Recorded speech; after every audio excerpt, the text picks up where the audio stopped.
One of the first things I always like to show people is I bring them over and show how we get our lumber. We always get our lumber in rough bunk.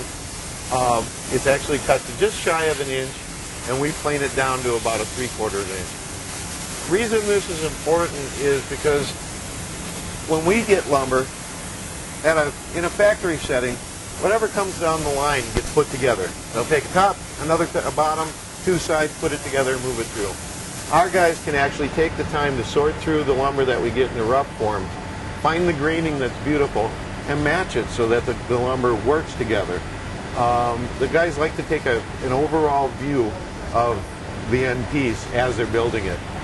Because we're small, and because we get our lumber in this way, it affords us the opportunity to be a little bit more selective on the graining and the end result. Our guys even like to, try and select certain grains to match, and so they'll actually do that on a door frame or whatever. They kind of enjoy just picking out different things to match and making kind of art out of the doors and that type of thing. They, remember that door that they did in the display area? Yeah, absolutely. Where they'll pick out beautiful greens to kind of bookend the door, and yep. It turns out really nice.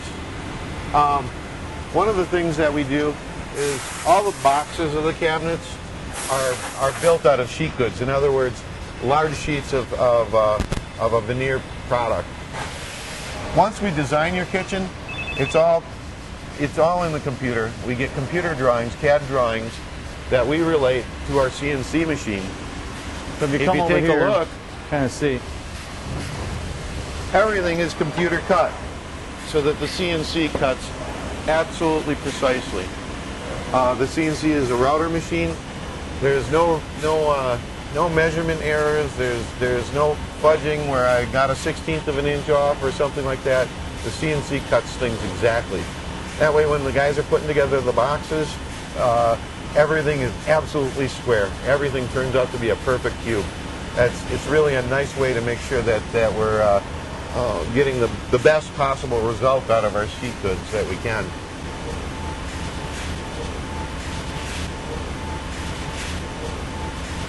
We have our own 6-head molding machine, and we run all of our stock that we're going to use on the cabinetry through the molder. Basically, what a molder does is it takes these large heads and spins them at high speed, and it'll cut that profile into the lumber. We run all of our door stock through here, all of our frames. The nice thing is we cut our own knives, so we can get very unique profiles.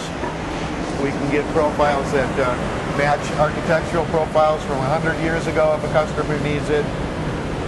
With the 6 heads, the pieces run through, and because it's not 3 or 4 heads, it takes a little bit off at a time. When the lumber comes through, it's almost at a finished sand. Now, we do still hand sand everything, but it gives us that lumber in a state that is almost perfect to begin with, to move on and be built into doors and cabinet frames. The long and short of it is, you put a piece of lumber in that looks like this, just a plain old square, and it comes out a beautiful piece of molding like this that you put on your base or around any cabinet. That's what this machine does. And we have control of anything that we want to make within reason. We can grind our own knives for and make virtually any profile that anyone could bring to us.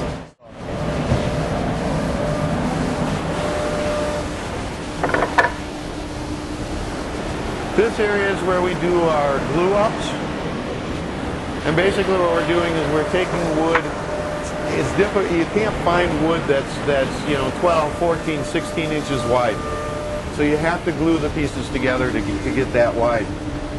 After these are glued up, what's going to happen is they'll wind up being put together and shaped into raised panels. This happens to just be a scrap. The reason we do this, even if you have a flat panel, that way all of your panels are solid wood. They're glued up. Once the glue hardens, it's actually harder than the wood itself. So for all of our door panels, we glue up to get our nice wide wood to work with.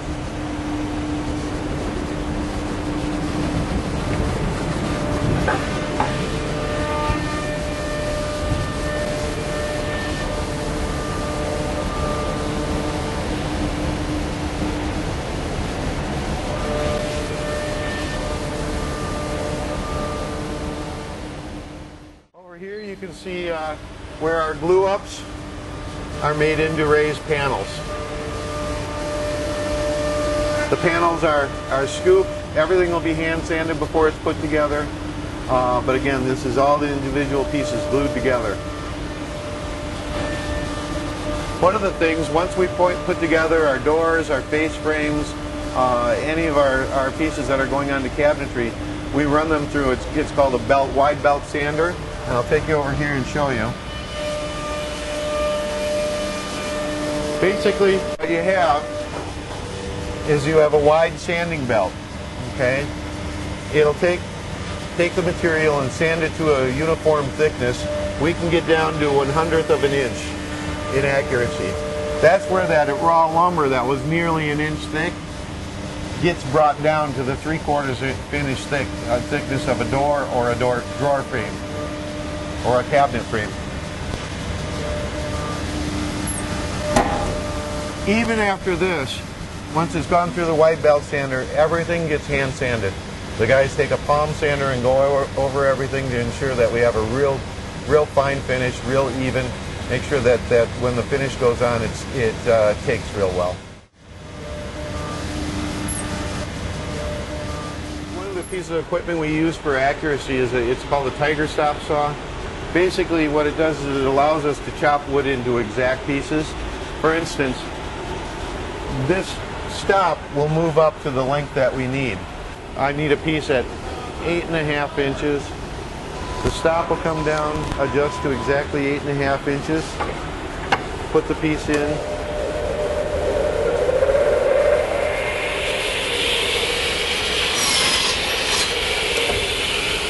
Now if we measure this piece,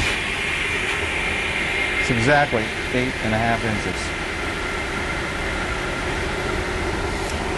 That's how we get the accuracy in our cabinetry and our face frames.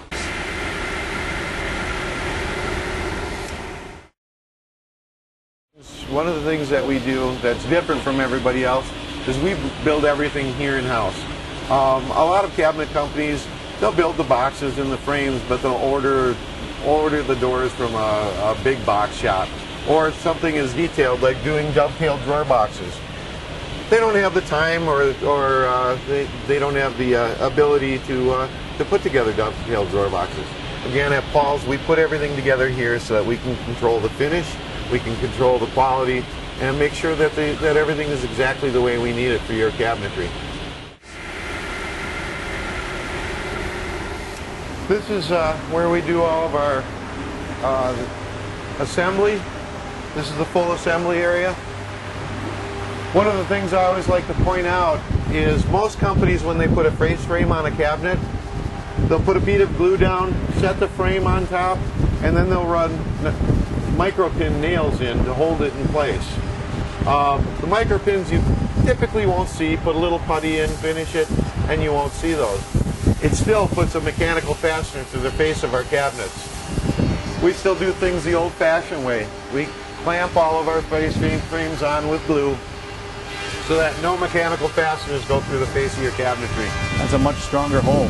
It is glued, it's stronger, but it's a much nicer end result. One of the things that we always do at the back of our cabinetry is you'll notice that the side is thinned out. We do that so that we can scribe our cabinetry. And by scribing, what I mean is when we install the cabinetry first. They take a pair of dividers and draw a line to the contour of your wall. There's no drywall in the world that's dead straight. It all has some bows and it has some dips and things like that.